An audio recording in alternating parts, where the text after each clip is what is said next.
Hey, what's going on, everyone? Welcome back to the channel and the podcast. Today, I'm joined by former NHL player and current New York Islanders scout Ian Laperriere. Ian, how are you doing today? It's been a while. We've always had some great conversations, at least the one time that we met at the rink. But how's everything on your end? It's good. I'm scouting away like when we met in Belleville there. I was doing that job and I'm still doing it. I'm in Columbus right now and I'm waiting for the game tonight at the Dallas Star against the Columbus Blue Jacket. But it's been good. Thank you. Yeah, of course, of course. I know we had a conversation before about the weather. Not too great here in Belleville. A lot of snow. It's coming towards you, but you're a little bit more lucky. You don't have to do some shoveling. I do envy you right now. Yeah, not yet, but it's coming. We're gonna get hit in Allentown where I reside. That's where my family is. Like on Sunday, Monday, the storm's coming, so I'll be doing my share of shoveling. Don't worry about that. Well, at least I can take some solace in that. Yeah. But so for the viewers, we're going to be going over Ian's career. That means from the start to the end, what he's doing right now. He's had a pretty lengthy time in the NHL, whether that means playing on the ice, behind the bench, doing some work behind the scenes. He's kind of done it all, and which is an exciting thing to talk about. But yeah, look, I wanted to get started for you here. Born in Montreal, a city that's all about hockey. It's just absolutely crazy. It's the sport that everyone loves there. Everyone lives and dies for it. Was the end goal always hockey for you? And if not, like when did you know that you wanted to get into playing?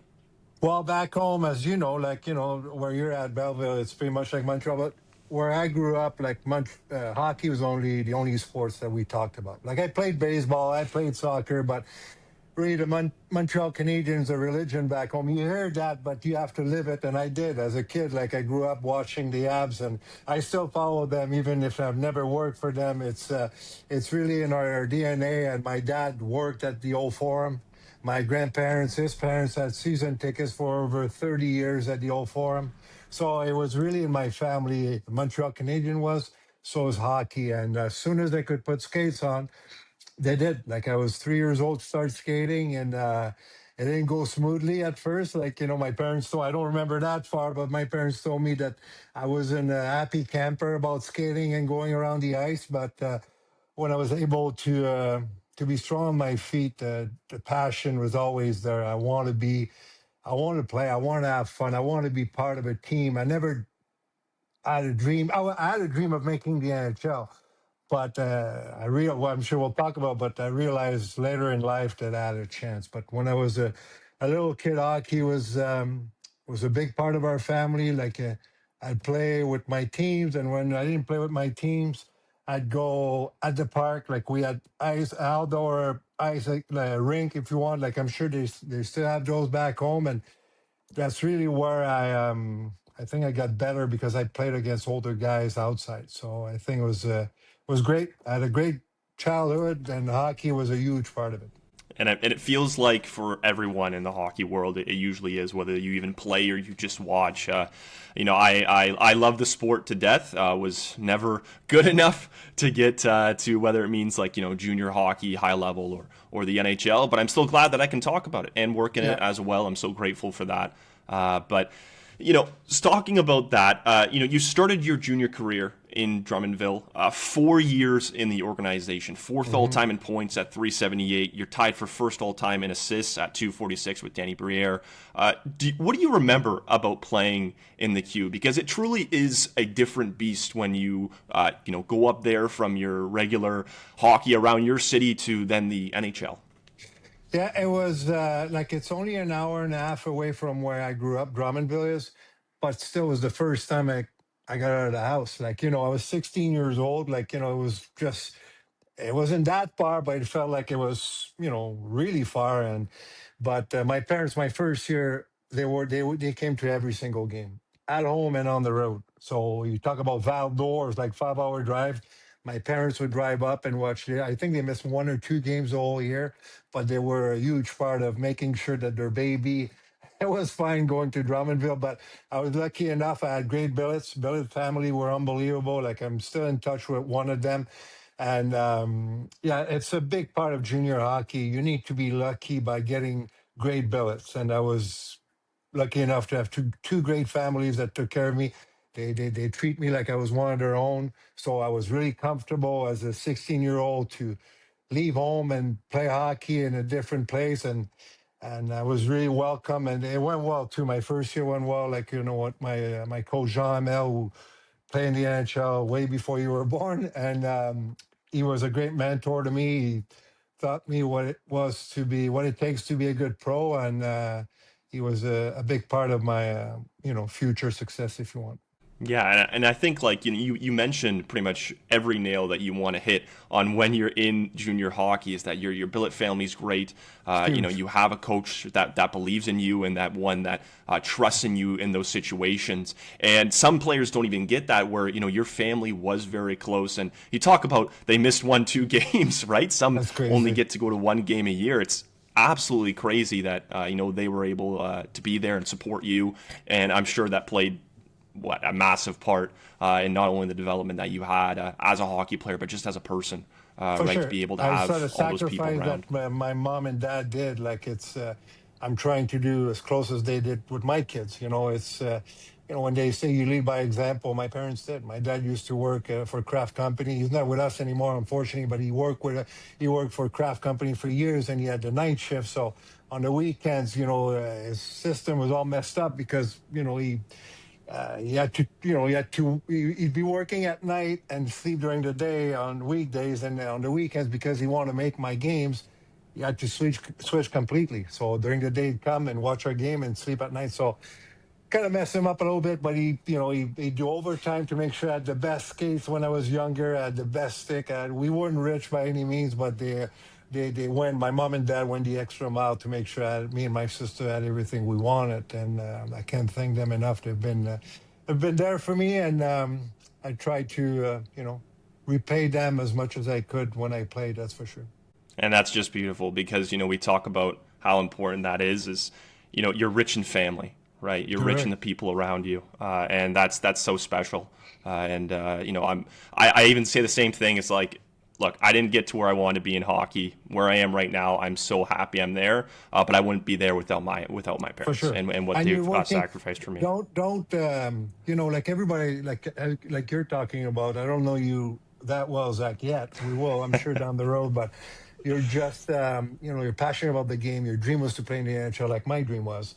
You didn't make it, but the good thing, you're still working in the game. Like, there's more to. I think the stats is 0.0001% of the kids that every kid are playing to make it to the NHL, and just making it. And for you, you're still in the game. You're making connection.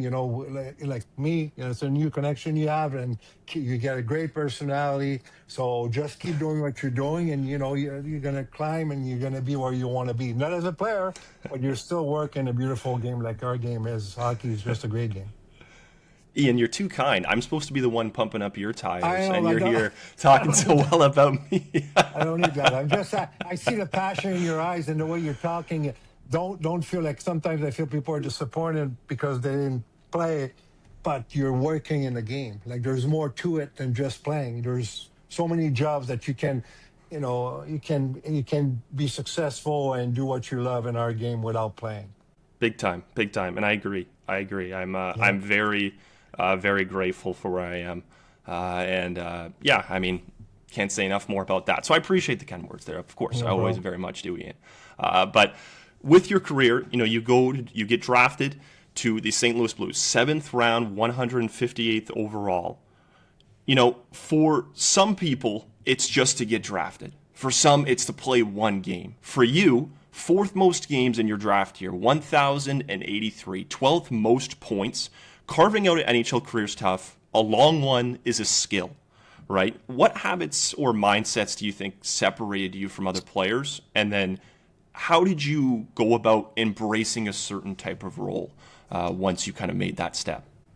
I got drafted 7th round. For me, I just wanted to be drafted just to. I knew that if I had a chance to go to a training camp, that I'd do. I'd show them. I didn't matter. It went like my 16-year-old had a great year. 17-year-old had jinx, a second year jinx, or whatever they call it, like a lot of kids do. And my draft, I was supposed to be drafted like third or fourth round because I had a poor year. I was drafted in the 7th round in 1992. That's the year, and you weren't born, but that's the year that all the Euro came over. Like the Russians came over, the Czechs came over. So whatever round I was supposed to to go out, I got I got pushed up because of all the Euro came over. But for me down the road, I'm like, just have a team draft me and I'll show you. And I always like, my dad put that in me when I was younger, and he was always like, what are you willing to do that the guy next to you is not willing to do?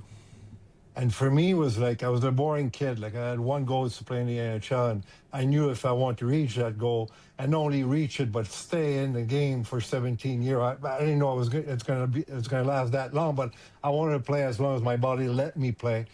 I had to do sacrifice, and for me, I was a boring kid. Like I said, I was in bed at 9 o'clock. I'd train twice a day.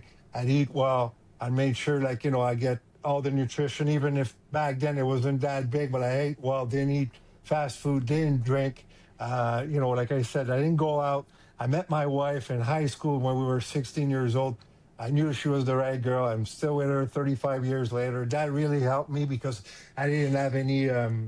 My focus was really in hockey. I didn't have to worry about going out to meet girls and stuff like that. I had the love of my life with me, so that really helped me. But the motto I always went by, and I told my players when I coach, and I'm telling every kid that want to talk hockey with me, what are you willing to do what the guy next to you is not willing to do? And by doing that, I overtrained all my life. Was it smart? No, but I knew mentally that I did more than the guy next to me. So every camp I'd go in, I had that chip on my shoulder, knowing that nobody worked as hard as I did in the summer and did all the Maybe they did, but in my mind, I knew I did more than those guys. So it helped me. And, you can go every camp, my first year, my 17th year, every camp I show up like somebody wants to take my job here, and I'll show them that nobody's going to take it. And you can look back at every training camp, and I took pride of that. I fought in every camp. Every camp I made a statement like, okay, you want my job, you'll have to do that. I wasn't a heavyweight by any means. I'm not trying to tell people that I was heavyweight, but I did fight. Like I had over 200 fights in the NHL. So the problem is like nobody said no to me. That was the issue. Yeah, George Larac probably have 60 fights in his career, but nobody wanted to fight him. For me, everybody wanted to fight me, so I had over 200 fights, but I was willing to do it because I wanted to prove my coaches, my GM, myself, that I didn't forget where I was coming from, and I was willing to do whatever it takes to make it at the beginning and to stay in it. Because every year there's a draft, and somebody wants to get your job, and I was willing to do what the guy next to me wasn't willing to do. And do I make sense, my man? Do I make sense?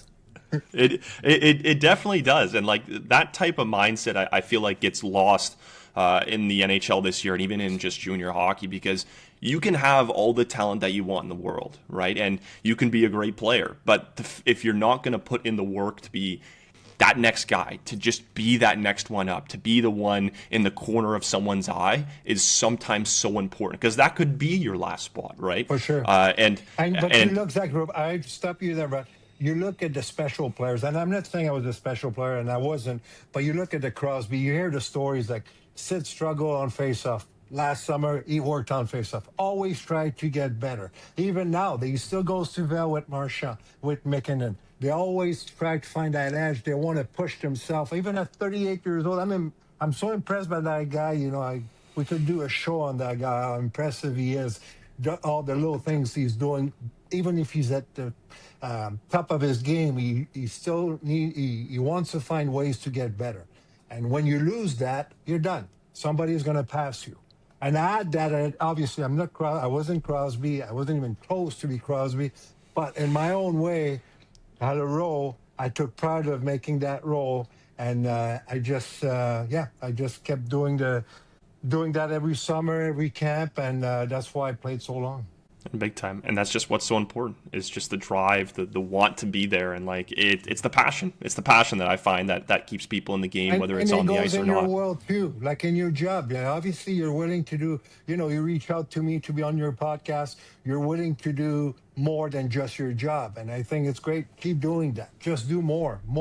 And you show people that you're willing to do whatever it takes to climb. And I think it's not only in the hockey, it's in the real world, like any jobs.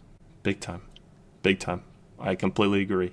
And when we kind of go back to your NHL career, right? You get that chance. You play that first NHL game. Walk me through that day That was until you get crazy. on the ice. That was crazy, my man, because I was in junior. I was in Drummondville. I was 18. I was 19 years old, 19 years old. And my team was struggling in Drummondville, and I was the captain of that team. So we're at the pool hall. We're playing pool an afternoon with the boys, and the trainer comes over, and he goes like, Lappy, he goes, Johnny, our coach wants to talk to you. I'm like, shoot, did I get traded? Did he get fired? Because the team was struggling. So I remember like it was yesterday. Again, I'm 19 years old. You don't see that anymore. You might see it once in a while, but so I sit in the office. He's right in front of me, and he goes like, "You're going to St. Louis today." I'm like, "What do you mean?" He's like, "You're playing tomorrow." I'm like, "What?" He's like, "Yeah, they call you up from junior. You're playing tomorrow against Vancouver." I'm like, "What?" I'm like, and I remember, I'm like, "Any camera? Is that like what's the show on TV when people prank people?" Behind whatever. Like I thought it was a prank. I'm like, is any cameras around? What's going on? He's like, no, I'm serious. Your flight's at 4 o'clock. You're flying to St. Louis tonight. Your morning skate tomorrow morning, and you're playing tomorrow night against Vancouver. So no cell phones. We're talking it's 1992 or 93. No cell phones back then. So I called my mom on the old phone, everything. Leave a message on the message, like on the machine there, because they were working. So I'm flying to St. Louis, got a hold of my parents finally at night. They're excited, they're pumped. And back then, they didn't fly your parents. Unfortunately, they didn't fly your parents for your first game. It was different back then. Morning skate, it's just a blur. Like I'm numb. Like, they sat me not right next to Brenden Shanahan and Brett Hall. So they find me a spot right in between in the locker room in the old, I don't remember, that not the Kiel Center, it was the old building, like St. Louis Stadium, whatever. It was old. But for me, it was just surreal. Like I'm sitting in the room, it's just a dream. I'm like, I was in junior last night or yesterday, and now I'm sitting next to Brett Hall and Brendan Shannon. I'm like, whew. So go on the ice, morning skate, making plays with the boys. And that night, I played against the Vancouver Canucks and Gino Odjick, Pavel Bure, name it. All those guys were there. I'm like, gee, So played a good game. I thought I hit the crossbar, and they sent me back the next day. But I found out later in my career that they wanted to make a trade, and they wanted to make a trade with Vancouver, and they wanted to see how I would look in an NHL game. And they called me up just for that game, and obviously they didn't like what they saw because I stayed with St. Louis, and I went back to my junior team, and my paycheck was bigger than what I made in my old junior year that year. So that was pretty cool. But it was just a dream, Like I grew up dreaming about play hockey on the street with my friends, and putting yourself out there as a 12-year-old. You're like you think you're Guy Lafleur out there, and you're scoring big goals in the NHL, and finally your chance is there. And it was just a great day. It was unreal. It was a great day.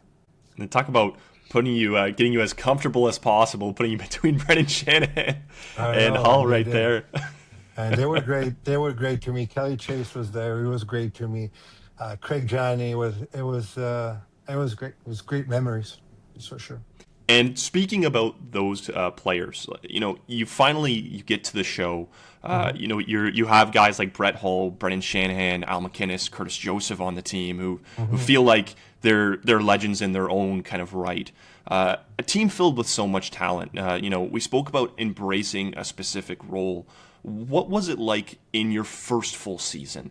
Well, that first full season was 1994. That was the lockout. We got locked out for, I think it was 40 games or something. So I was 20 years old. So they sent me to Peoria to play because those guys were locked out. I was able to go to minor league. That was the IHL back then. It was like we had the IHL and the AHL back then. It was two leagues. That was way before you were born, Zach. So that was a great league, though. We flew everywhere. It was closest to the NHL than the AHL was. So I played there. PR was awesome. Like I had Ian Laperriere who really helped me out. Patrice Tardif really helped me out just because I didn't speak English. Like, I went there as a French guy, not a word of English. So they forced me to learn the language, and they helped me out. They're both French Canadian guys that went to U.S. colleges, so they were perfect bilingual, but they didn't give me all the answers. They forced me to speak the language to learn. They were great to me, and it went well in Peoria. Had a great start. Got a bunch of points. Like I came as a junior player.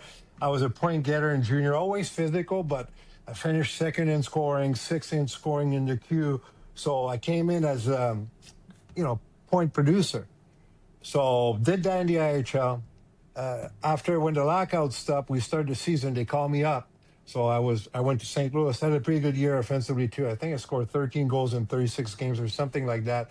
It went well. Scored my first official game there when they called me up. It was my second game officially, if you want. Got a goal and assist, and it was a good start. And Mike Keenan was my coach, so it was kind of eye opener because I had tough coaches growing up, but that's the ultimate tough coach. So he was great to me. He loved my style of play. My first year, I was running around like I was hitting people, and I was like just no, really, we didn't have any system. So he really enjoyed me because I was working and I was hitting people, like I said, and I was producing. So it was great. I had great guys to look up to. Like you said, Al MacInnis was awesome. Joesph, you can't find the nicest person out there. He's still a great guy. Brett, the character, it was great to me. It was good to me. He was really wear his emotion on his sleeve, like so. You knew how he felt about you. So, and Brenden Shanahan. We had a great group of guys over there, and I was lucky enough to be part of a great team. And those guys are all like a bunch of guys I just named. They're all famers, and it was a great group to learn up to look up to. And when I did hit my 1,000 game later in life, and I wish I was home. I have a great painting. It's a painting of myself, but that's not the great part. The great part is like all those guys that I just named, Holly, Guy Carbonneau was there, was an idol of mine, which I had a chance to play with him my first year. People forget Carbo played in St. Louis. He was a guy I look up to, and they all signed like a nice little note. Congratulations on your 1,000 game. It was a great playing with you. Blah, remember, blah, blah. It was just it's a great piece I have at my home, and it's. It's great that they were able to do that for me. But to go back to Guy Carbonneau, I want to go back to my junior career. Like my third year, I got named captain. 16, 17, I was assistant captain. 18, they named me captain. And after they named me captain, we had a couple of days off, so I drove back home. And before I got to bed, my dad cut an article that Guy Carbonneau wrote, or that somebody made an article about Carbo, and he said what it meant to him to be captain of the Montreal Canadiens. So my dad cut the article, put it on my pedal for me to read because he knew I look up to Carbo, and it was all about the team. There were no any I.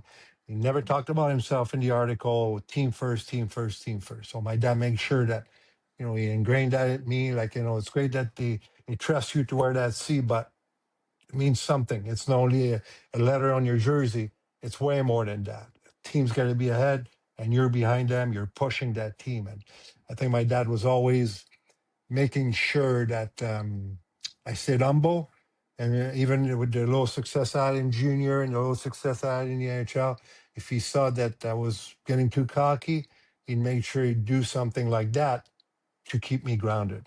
And to go back to look up to your parents. And my dad was a huge influence. Unfortunately, I lost him at 55 when he was 55, so he left my life a little bit too early to my taste. But life throw you curve balls, and it's been a long time now, but I still remember those little things that my dad made sure I stay humble in my life. And I'll never forget that. And I actually had this question lined up a little later, just because you talk about how much that influence comes through your life with your parents. How much did he mean to you growing up in your career, throughout your career, right? And you said keeping you humble, making sure that you're always on the right path for the most success that you can have. What influence do you think he instilled in you the most? Everything. Like my dad was my best friend. That's the thing. Like I get emotional even like he's gone for 25 years now, but I still get emotional thinking of him because now I got a 23-year-old boy and I got a 21-year-old boy that he never met my youngest, whose name's Zach, just like you. He met my son, my oldest, when last time he saw him 3 months before his passing. Tristan was a year and a half, so he was a baby. He doesn't see what the men's are becoming today. My boys are becoming today, and I still miss him. But um, I look up to him because of the sacrifice he did for me and my sister and my mom. Work at night, it's not easy. The job he was doing, it wasn't easy, and he did. They didn't do stuff that they wanted to do to make sure we had everything.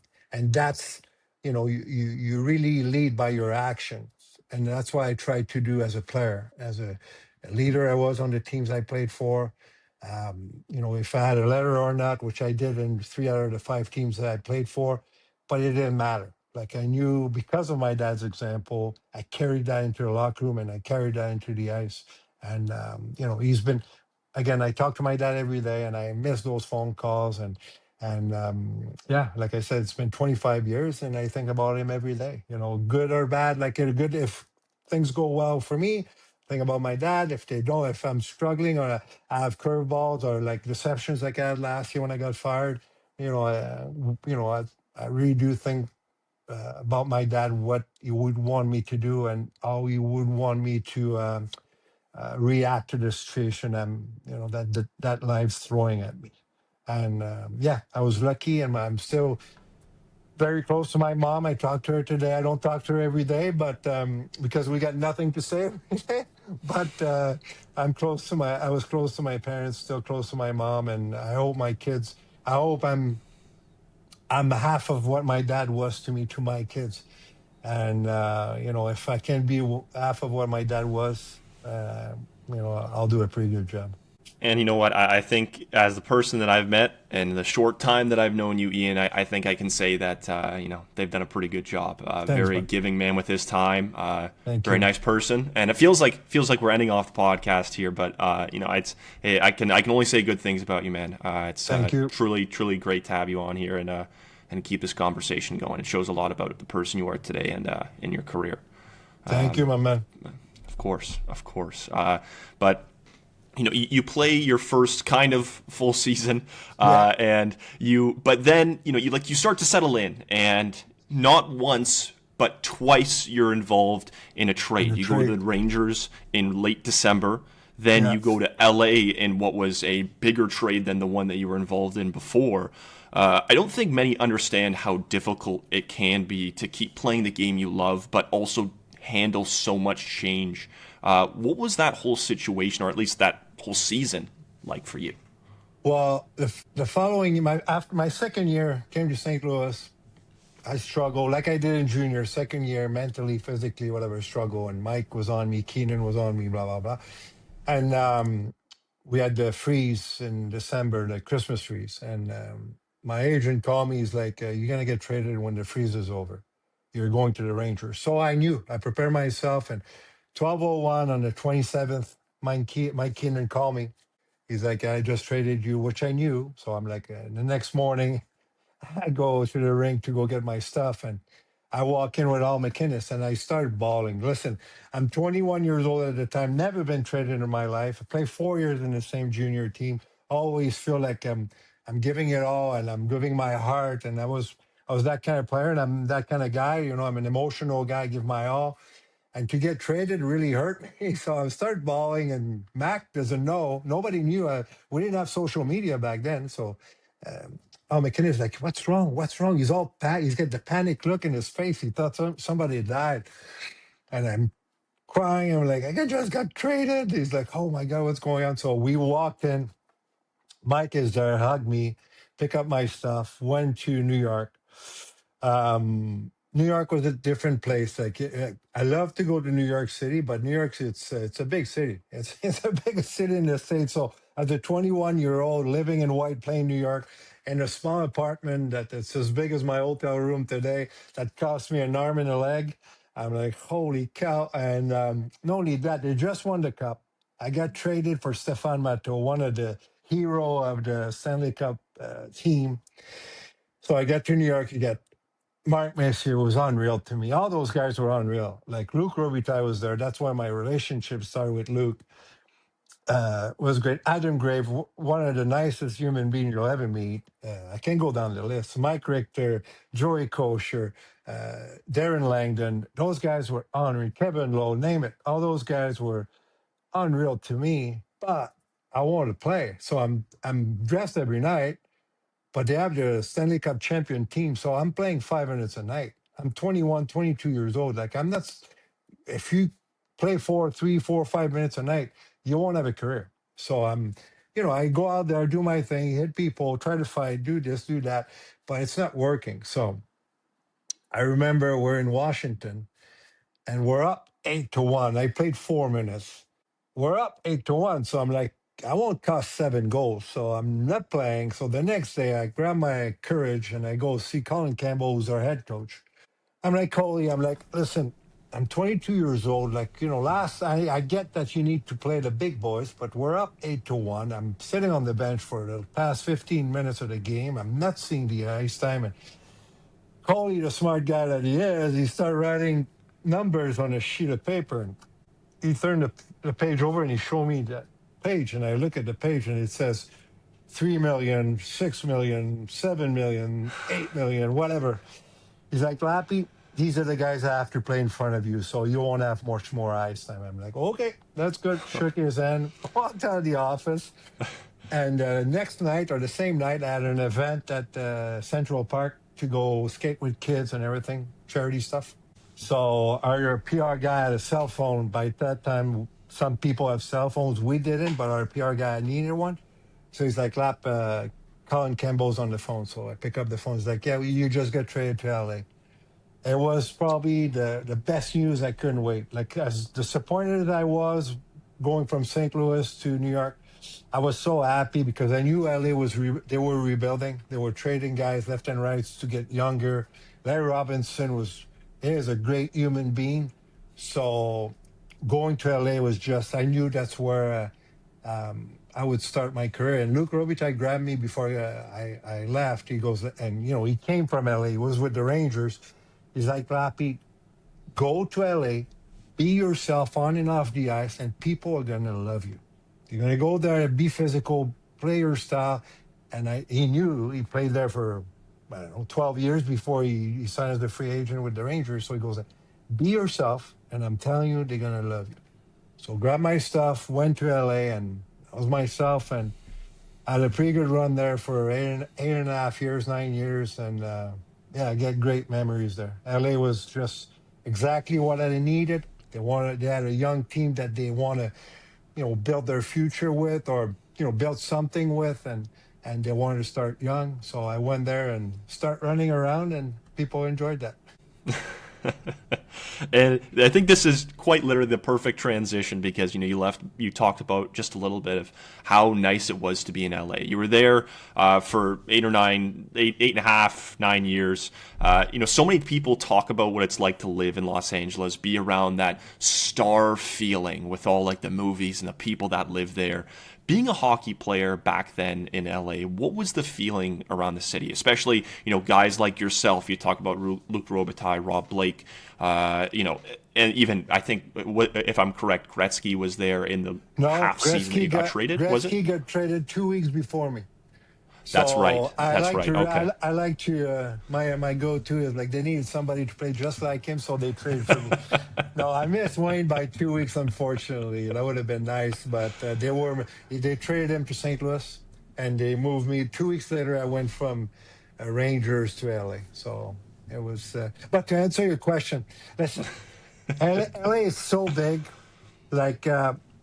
You need to keep your focus because you can get lost in Los Angeles, and some guys can handle that, and they do get lost. It's such a beautiful city.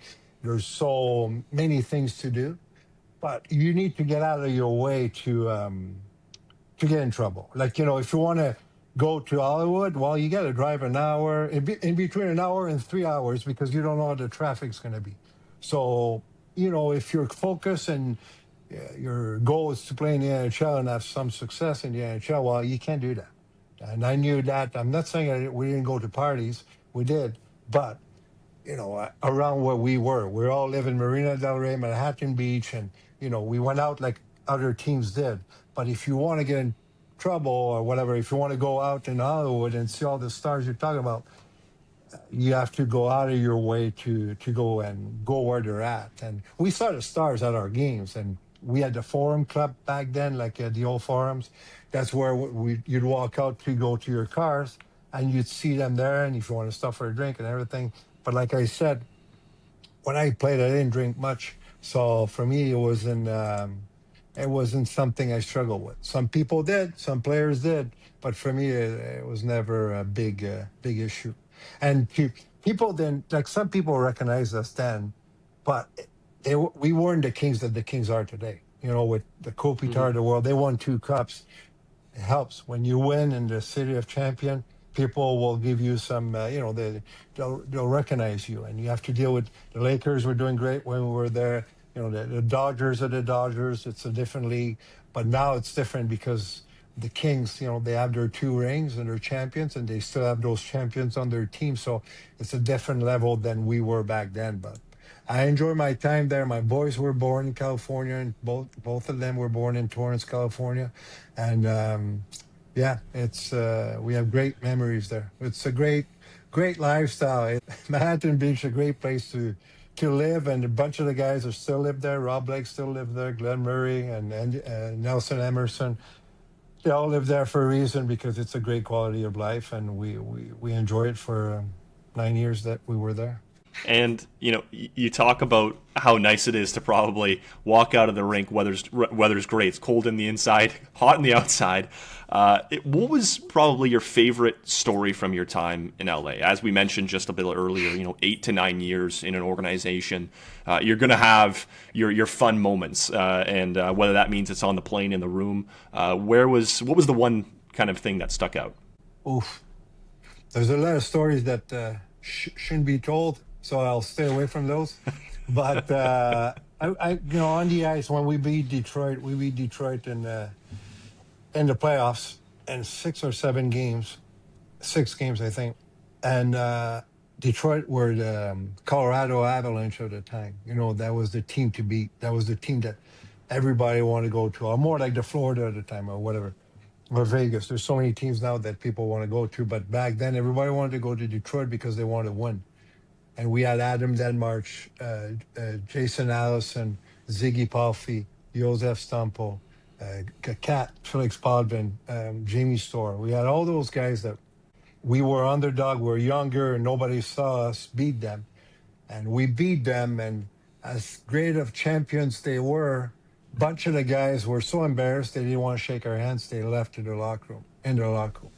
And I thought it was a little bit disrespectful. Nobody talked about it. Again, we didn't have social media back then, but we knew we kind of they called it miracle on whatever, like whatever. It was a big upset back then. Eric Belanger scored a big goal, and Adam Denmark scored big goals, and it was it was great. It's just I've never heard a building that loud. It was something. That's one thing with the Kings fan when they're behind their teams. They're tough to beat. That's a special group of people there. They do have, it's not like other places when they win, they only show up. They do have their core fans that are still there today. I see them when I was coaching with the Flyers there. I used to see the same faces, a little bit older like I am, but it's the same core fans that they have today. It's pretty impressive. They've been through ups and downs, and they're still there every day. It's pretty cool to see. Yeah, the growth in hockey truly when it comes to just down south, whether it's in California, Florida, Texas, like even You even can unfortunately Arizona didn't work, but you can't thank Gretzky for that. Wayne really helped the game grow down there. Like he got traded there from Edmonton, and he grew the game. There's no other guys. Like I'm sure he's so humble that he'd be like, no, no, no, no, no. It's Wayne. When Wayne started moving to LA, kids saw the best player who ever played our game, and they wanted to be like him, and they grew. And Florida, the same thing. They saw that it worked in California. Why not in Florida? So they tried, and the game owes a lot to Wayne Gretzky. That's for sure. it's really nice for the NHL's at right now, considering where hockey feels like it starts in Canada, but now it's just everywhere, It's and unreal. it's The game is it's healthy. awesome. It is. It's great for more teams. And now they're talking about 2 or 3 more teams. Yeah, it's great. But the game grew everywhere. Like when I played, we didn't have Germans. Well, we had a couple of Germans, but not as many as today. I mean, not as many Czech, not as many Swedes, as many Finns, Norway. And all those guys are in the NHL now, and I think it's great. The game's growing. Yeah, and we even just saw that back in the World Juniors. Like Canada continues to the goal Struggle. drought continues. I know. Czechia continues to go up, and even Yeah. teams like Switzerland and others. It's Yeah. it's it's awesome to see, and we'll see that at the Olympics too. So I think it's great. that's It's great for our game. big time, big time. And you spoke to it a bit in the half season, which was coincidentally the first one. You kind of had to deal with it twice in an NHL lockout. I want to focus on the 04 05 year, excuse me. You kind of take that time. You go then to Colorado. You have one of your best seasons point wise. Did you ever feel like that kind of rejuvenated you, or were you more of the kind of thought that maybe there's a chance that I lose some momentum after not playing in a game for A little that bit of long? both. A little bit of both. I was 31 at the time, I think, when I signed Colorado, 31. So, you're on the back nine. You're just like, so I'm thinking, like, I just signed a 4-year deal, and we had a 24% rollback. So it went from my best deal to not so best deal, whatever. But I was worried. I'm like, how am I going to be? But like we talked about earlier, I'm like, okay, why am I willing to do that the other guys are not willing to do? So a lot of guys were like, we're going to miss the full year. I'm not working out, blah, blah, blah. For me, I went the other way. I'm like, I'll use this year to train harder than everybody else. So I did. I trained. That's the summer, and that's the year I trained the most. I overtrained, but I was the strongest when I showed up to camp in Colorado. So I had a great start. Scored 21 goals that year, and I've never came close to that before or after. But I knew it's because I did more. I was in great shape, but I did more mentally. I knew that guys, a lot of after I'd say 3/4 of the guys took 6 months up, and they start working out when they heard that we were coming back. But for me, I trained the whole year, so it really helped me have a great start in Colorado, and that's another great city. Colorado is a great town. People were nice. It's a great way of living. Like people were healthy and a lot of outdoor stuff, and we really enjoy our 4 years there. Like I wish I wanted to stay there, but it didn't work out that way. They didn't. They did offer me a deal, but nothing like the Flyers did a little bit later. But really enjoyed Colorado. Learned a lot from. Blakey was there. I played with Blakey in LA. He was in Colorado. Play with him. It was good to see him again and play with him again. And guys like Joe Sakic, um, Peter Forsberg came back towards the end of my time there. Great guys to learn from. Andrew Burnett was awesome. Like Scotty, like so many good guys on that team that I learned from, and I had great memories with them for sure. And you'd hope that the memories keep flowing, especially like that in a town like Colorado, where they call it the Mile High City. It's truly. I want to actually ask you this. It wasn't one that I had on there, but did you find that when you played in Colorado, you kind of had that advantage? They always talk about it's A the hundred it's the percent. car it's the cardio game. It's the lung A capacity hundred that goes percent. into it. 100%. Why? Because you train there all the time. So when you go down to sea level against Dallas, well, you're in better shape. You feel it. Dallas was the place I felt the best because for whatever reason, like I know why, because you train in altitude, and when you go down to sea level, you feel great. And it's a big advantage because when teams come in, they usually come in the night before, and I don't know what the science is, but I know it's not great because I did it that way, and you're dying. You're going to feel like you get somebody on your chest. It's a mile higher, so there's less oxygen. So I think it's a huge advantage for that team. I'm not saying especially now they're talented and they're great players. McKinnon, McCarr, name it. It's a great team, but it's a huge advantage to play for the Avalanche. But what do you want to do? It's it is what it is, and but yeah, it was great to train. Like training camp weren't great because I'd be flying from Montreal and go to you get there a couple of weeks ahead to train there to get used to it, but it doesn't matter. A back skate in Colorado is harder. I don't it's really harder. So It's a great place to play. Great team to play for. That's for sure. Yeah, and hey, if you're listening right now and you're a hockey player, you're looking for your next contract, you could go to Florida, maybe have those no taxes or whatever, Yeah, or you could go to Colorado and have the step up on everyone else in the league with yeah, the mile high air. So, and potato. I think I'm taking Colorado. So, yeah. but you mentioned it earlier on in this conversation. You go from Colorado to Philadelphia, finish your career there, and a lot kind of happened in that organization. The first one, Mm. you play the first season and you have an injury like the one that you did. Uh, Yeah. was there, in that moment, how hard was it at the time? And then when you kind of had to make that decision to step away from the game that, you've pretty much put your whole life into? Well, it was hard because I took a puck to the eye, and I damaged I damaged my eye, whatever. It's still like blurry, but I had surgery on it, whatever. But the biggest thing was it bruised the front of my brain. So missed a month of hockey. It was in the playoffs. Missed a month of hockey there. Couldn't do anything. I was sitting on my couch because they didn't want the blood to move because, not good. If it start moving, you're in trouble. But I had an MRI and the blood dried. So they're like, well, if you feel fine, if you don't have any symptoms, you can start skating again. I still had symptoms, but I didn't tell anybody. Went back on the ice because I wanted to play. I was 36 years old at the time, 35 or 36 years old at the time. I just signed a 3-year deal with Philly. So I had time on my contract, but I knew because I've had so many concussions in my career that one was different. I wasn't feeling Mm. myself, but I didn't tell anybody because I wanted to play. Was that selfish? Yeah, maybe. Was that stupid? Yeah, probably. But I've been raised raised in hockey that play through stuff. Is it right? Looking back, maybe not, but that's how I was raised. That's how I was in my DNA. You got to play. If you can't play, play. It doesn't matter if it does matter if it's a concussion, but when you're so close to your goal, like I missed the second round against Boston, came back against Montreal in the semifinals. Now it's the semifinal of the Stanley Cup finals and Stanley Cup, and I'm playing against the team that I look up to growing up, Montreal Canadiens. So for me, I'm like, I'll shake off those headaches and dizziness in the summer. I'll play. So I Mm. played. We beat Montreal, went in the finals against Chicago. Played against Chicago too. Wasn't myself. Dealt with shit at night. Stuff at night. Headaches, and so didn't tell anybody.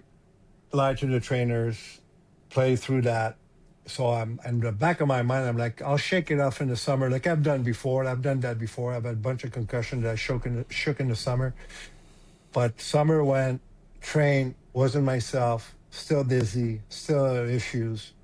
Came back to fall in camp, played against Jersey in training camp. I thought I was going to die because it was going so fast and my head was pounding, and met with the trainer 2 days later in Minnesota. I'm like, Jimmy, I'm done. My head's going to explode. I'm 36 years old. I got two beautiful boys at home. I got a beautiful wife. I can't do that. So on that trip, Paul Holmgren was on the trip with Peter Luco. Peter Luco was our president. He grabbed me. He's like, "You got to worry about your health. Don't worry about your game." They were unbelievable. Paul Holmgren texted me that day. He's like, "Meet me in the press box in my suite tonight during the game."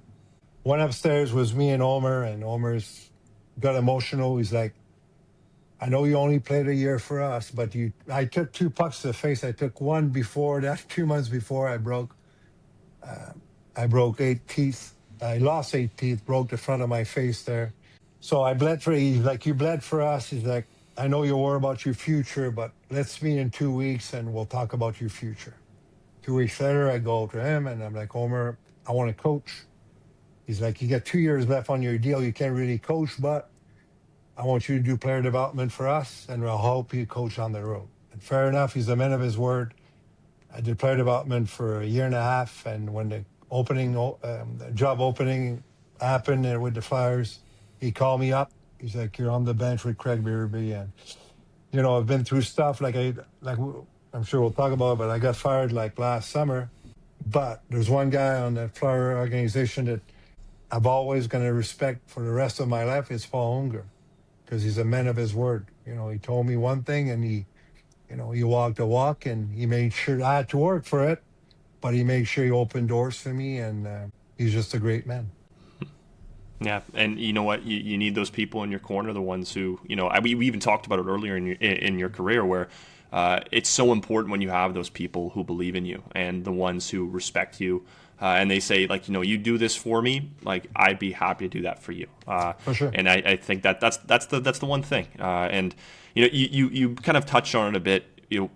14 years in throughout an organization post career. You talk about the 2 years or almost 2 years of player development, 8 years as an assistant in Philly, 4 years as the head coach in Lehigh Valley.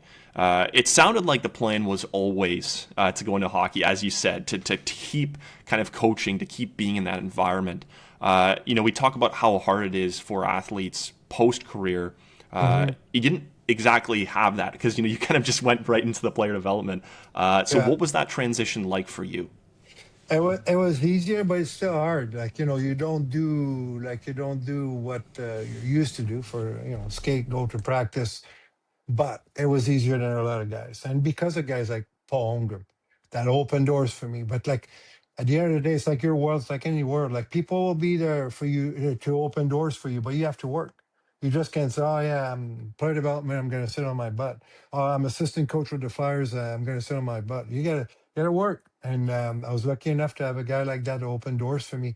But for me, like working with the Flyers for 14, 15 years, um, I was lucky, but I worked. It's one thing. Was I perfect? No. Did I make mistakes? Yes. But it's not from lack of working.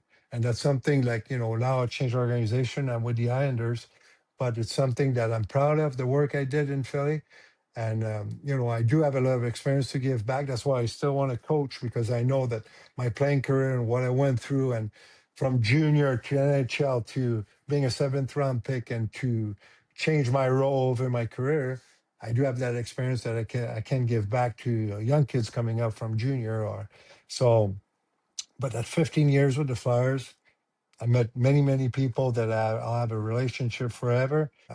Did I have a sour taste in my mouth? For sure I did, because I thought we were doing a pretty good job in Lehigh last 4 years, and last year we lost in the second round. And you think you're doing a good job, and 10 days later they tell you you don't. So it's kind of hits your pride, and I'm a proud guy, and I'm a competitor. So, but you gotta let it go, and other doors open with the Islanders, and I jumped right in, and I just can't stay home and watch TV all day. So I have to do something until my next challenge comes. And the Islanders really give me an opportunity that I couldn't refuse. So I jumped on board. Yep. Shout out to the New York Islanders right now. Okay, Yeah, one yeah, of the yeah. better scouts that I've been able to meet. Not to Yeah. say that I've been able to meet a bunch, but easily the best. And we'll go quickly in here with your career and coaching and time with the Flyers and go into the Islanders here. But in Philly, so you were actually it was a pretty interesting time for you. So you had the years as an assistant in Philadelphia. Now, the one year I would like to focus on is the bubble year. And we all know how much everyone loved Love the bubble. travel and everything you had to do. Uh, but you were on the bench in the bubble. Wild time. One, what was the travel like? The team bonding and, well, the playoffs and that kind of whole scene. We joke, but we don't really joke. We miss the bubble. The bubble is a great time. Seriously, the Toronto bubble, or like we talk, I'm still close with a lot of the guys that still work with the Flyers, and they were in the bubble too. And we joke around. Like it was great. Like it was hockey. We'd be watching hockey at night. We'd be getting ready for practice the next day. And we in Toronto, we had a great setup. We had the soccer field that we could go and work out there, and they had a little restaurant bar there. We could hang out there, watch games. They did it right, and we were there for over 2 months. So we had a little concierge that you'd put an order in. You had to pay for it, but whatever you wanted, he'd bring it to your room, or you'd go downstairs pick it up. So the bubble was great, and the hotel X was unbelievable, and people were super nice. The thing that everybody had to deal with, we had to get tested going in, going out. We had to wear a mask. But like everybody else in the world, we had to do the same thing. But at least we were able to do what we love. It was weird, no people in the stands, and was very weird, like the world was. But hockey was weird to not have a crowd, like it was empty. But yeah, it was an experience. It felt like it's 20 years ago, but it's crazy, isn't it? Like, you feel like COVID was so long ago, but for me and a lot of my teammates or coach mates, if you want, they were. We had a pretty good experience in the bubble. A lot of wine was drink. Let's put it this way. Well, It was great. it's from an outside perspective, it always felt so cool but weird. Like I remember it came Yeah, back. I think it was August, right? The season started, yeah, yeah, and I was so excited to watch random games between teams. Just I was yeah, so excited to see these games. And for Philadelphia, right, that year, I believe it was the second round before. So you lose to the Islanders, the team that you actually yeah, work for right now. yeah. What was that whole experience like? Because, you talk about having to coach guys, having to kind of not necessarily be in their grill, but be a presence in the room, trying to relate in such a weird and wild time where there's just so much going on. Was it hard to kind of get the next level out of guys where maybe some other things might be on their mind? Yeah, for sure it was hard. It was harder for the head coach, Vigneault, because some guys, they want to be there. Some guys, they have little kids, little family, they want to be home. Some guys loved it there, and some guys, like I said, they want to be there. So it was tough for the coaches, just and especially the head coach to deal with that. Make sure you press the right button. Make sure everybody's going at the same time. You have to deal with a lot more stuff, and yeah, it was weird, and it felt like a regular NHL playoffs, but not really. Like what's great about our game, especially in the playoffs, it's the fans that makes it special because they raise their players raise their levels, but fans too. It's a different atmosphere, and we did not have that. It was weird in that regard, but other than that, it was awesome. Just to go to practice and come back while you work out and go out, not go out, but yeah, we did go out. We had a restaurant in town that was closed just for us. You go there, the shuttle would take you there. No, you didn't need to be tested. You just walked in, eat your food, go back in the shuttle, and go back into the hotel. I guess the bubble in Edmonton wasn't that great, but the one in Toronto was amazing. Good, Yeah. good time to be in the Eastern Conference, I guess. Yes, it was. It was a great time. Oh God. Yeah. Well, Yeah. it was wild times back then. It feels It like a was blur, as crazy. you said. But you go from 8 years or about 8 years of being an assistant coach for the Flyers. You get your Hmm. chance to be at the head of the realm. You go to Lehigh Valley. You coach there. Take us through like quickly, of course, because it's 4 years, right? But Yeah. the start to the finish, because you mentioned on how difficult it was when you have a couple of years where you get into the playoffs, right? You may not be where you want to be at the end goal, but you it seemed like there was that upward trend, and then you get to the second round, but then about a week, almost 2 weeks later, it's saying, what happened?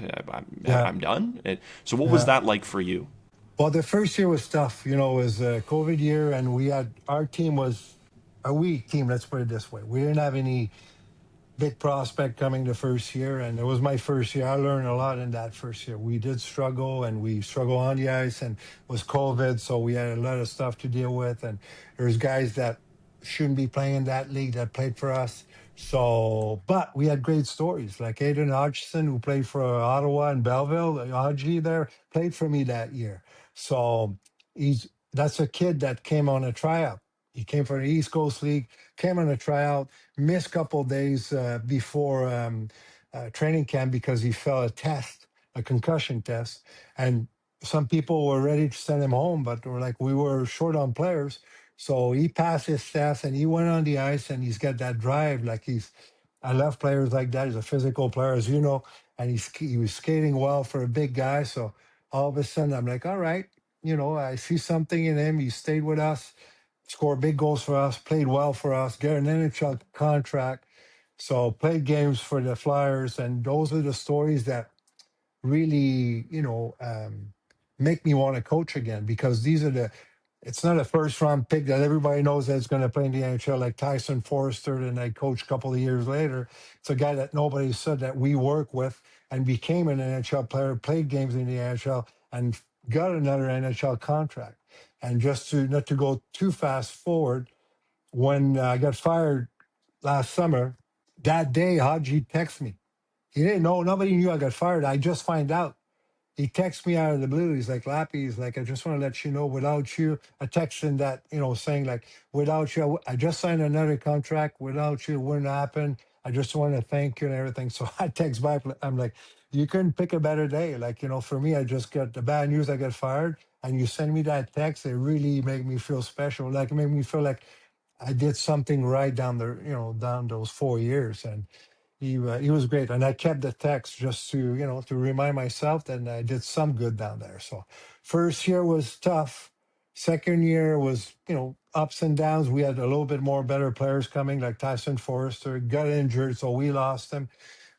Yorkie played for us that year, so was a little bit better. Made the playoffs. Got kicked out of the playoffs against Charlotte. The third year, same thing. We got better, and I got better. I'm learning every year. Like it's I learned from my last year, and the day is same as a player. The day you think you know everything, you're done. So I learned from my mistakes. I learned from the good thing we did, and I felt like we were doing better the third year. Last year, I felt we were, we had okay team, and I felt we overachieved at moment.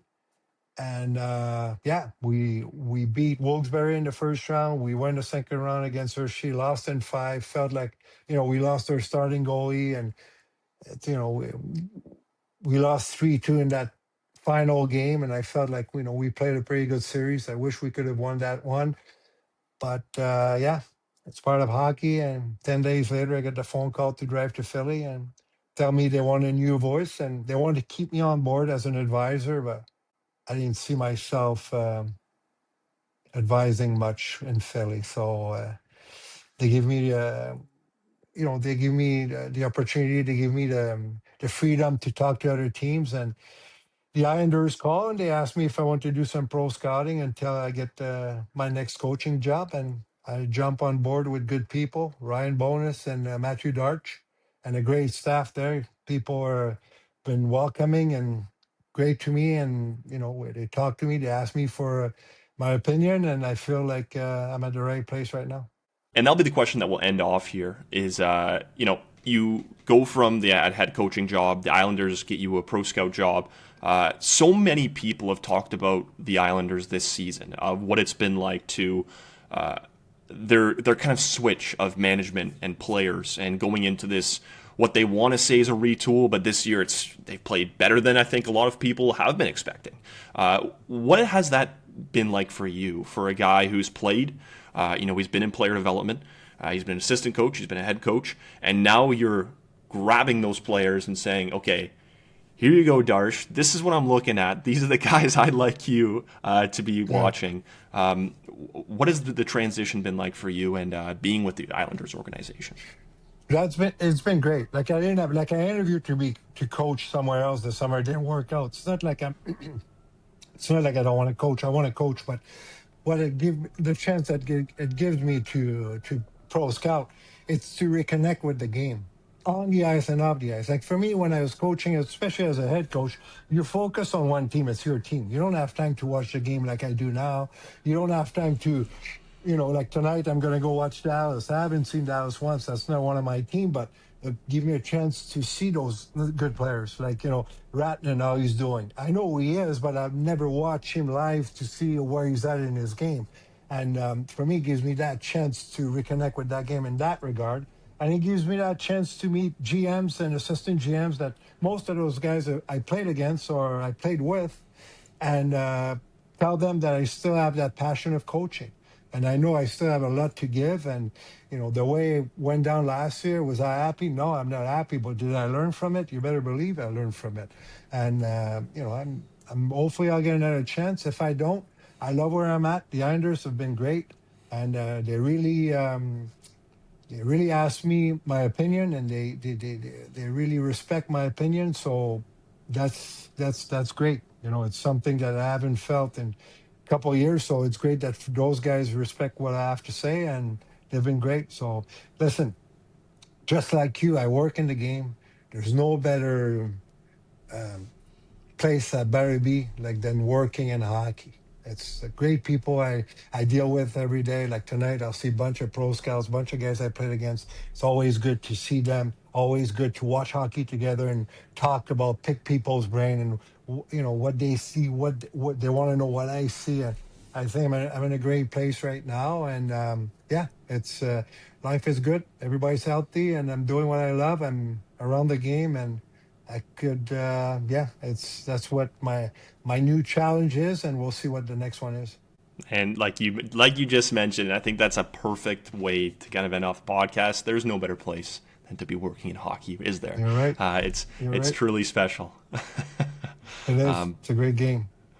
But we'll end it there, Ian. Of course, I appreciate the time here and all the conversations that we just had, talking about quite literally your whole career in hockey summed up into this podcast. And of course, there are many things in between, but I'm sure hopefully over the next bit in my life, I'll get to know you a little bit better and hear some more stories and everything like that. But we'll end it here for now. Of course, this man needs to go get scouting. So we'll stop it. But Ian, again, I appreciate the time. Thank you for that. Good luck tonight and in the future. And like I said, I hope we can talk and connect more soon. For sure, my man. Thanks for having me, Zach. Good luck. Thank you so much, Ian. I appreciate it.